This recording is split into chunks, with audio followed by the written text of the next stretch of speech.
pour que les choses se répètent, il faut qu'il y ait une interruption.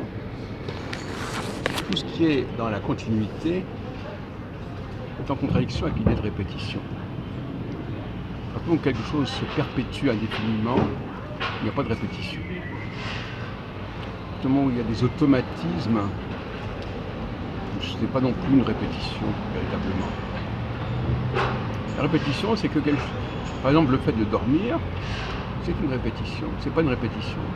Parce qu'on dort, on se réveille, il faut se rendormir. Et chaque fois qu'on doit se rendormir, s'endormir, c'est un nouveau challenge, une nouvelle épreuve. Et cette nouvelle preuve,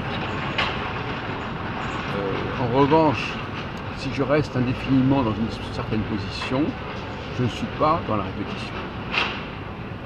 Et ça, on l'oublie trop souvent. Il faut qu'il y ait une interruption, il faut qu'il y ait un arrêt, une reprise, un retour, pour que ça fasse sens. Alors ce que je dis, je crois que vous le comprenez dans d'autres domaines, toute affirmation de ce que nous sommes doit être toujours une réaffirmation. Ça ne peut pas être quelque chose qui est acquis une fois pour toutes. Quelque chose qui doit rejaillir, ressurgir chaque fois avec un nouvel élan. Que ce soit réinventé. C'est pour ça que l'alternance du jour et de la nuit, c'est une répétition, mais ça veut dire que c'est quelque chose qui n'a pas lieu de façon constante, permanente. Chaque fois, il faut qu'il y ait quelque chose de nouveau qui va apparaître. C'est un renouvellement. Quelqu'un, par exemple, qui va dans un certain pays et qui y reste indéfiniment, ce mouvement qu'il a eu vers ce pays, il l'a eu à un moment donné, et puis après, ça s'est arrêté. Maintenant, si il fait des va-et-vient, alors là, c'est autre chose.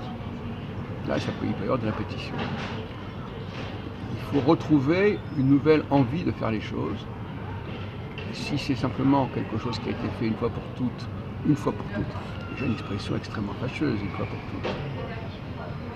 Parce qu'à ce moment-là, on se prive de l'expérience. Tout à l'heure, j'ai entendu un reportage sur Israël, d'une jeune Israélienne qui avait fait son alia, et puis qui disait les immigrants qui arrivent en Israël n'ont pas la même mentalité que ceux qui sont nés en Israël ou ceux qui vivent depuis l'éternité. Et elle disait ça, elle ne le disait pas de manière aussi claire pour moi, mais c'était une façon de dire que finalement, l'expérience n'était pas du tout la même. De la même façon, quelqu'un qui est né en Israël et qui y vit indéfiniment n'a pas prouvé qu'il était juif de la même manière que quelqu'un qui va vers Israël. Parce qu'aller vers Israël, c'est pas tellement aller vers Israël.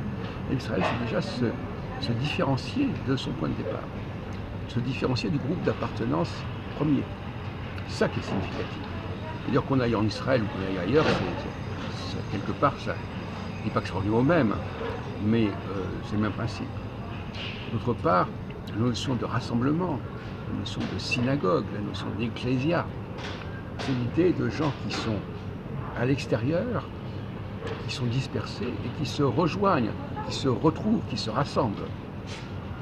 On se rassemble, pour se rassembler, il faut déjà avoir été séparés. Quand on dit qu'il y a un rassemblement, si c'est un rassemblement de gens qui sont là depuis une éternité, c'est pas vraiment un rassemblement. Un rassemblement, c'est l'acte lui-même de se rassembler. Il faut qu'il y ait une mémoire extrêmement vivante de ce rassemblement. Et d'une certaine manière, les immigrés qui arrivent en France, ils ont une idée de leur mouvement vers la France qui n'est pas le même que quelqu'un qui est né en France et qui a toujours vécu en France, c'est évident.